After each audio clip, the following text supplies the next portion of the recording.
Tim kuasa hukum pasangan calon wali kota dan calon wakil wali kota Palembang, Yuda Pratomo dan Baharudin, melapor ke Bawaslu Kota Palembang pada Kamis 26 September 2024 lalu terkait dugaan pelanggaran pilkada salah satu pasangan calon.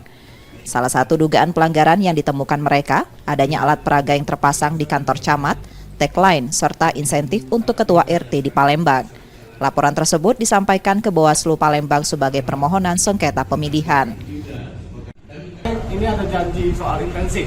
Nah, insentif. Pertanyaannya kenapa insentif ini harus keluar di bulan November nanti mendekati Oktober dan di bulan Oktober mendekati pemilu kada. Ini menjadi pertanyaan kita. Jadi dasar temuan-temuan inilah yang kita coba laporkan ke Bawaslu untuk masuk sengketa pemilihan.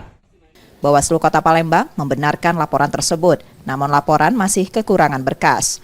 Pihak Bawaslu meminta pemohon melengkapi berkas hingga 2 Oktober 2024. Ya tentu kita ada mekanisme yang namanya kajian seperti itu kan. Kita akan mencoba melakukan telaah terlebih dahulu ya dari hasil verifikasi berkas dan lain sebagainya itu.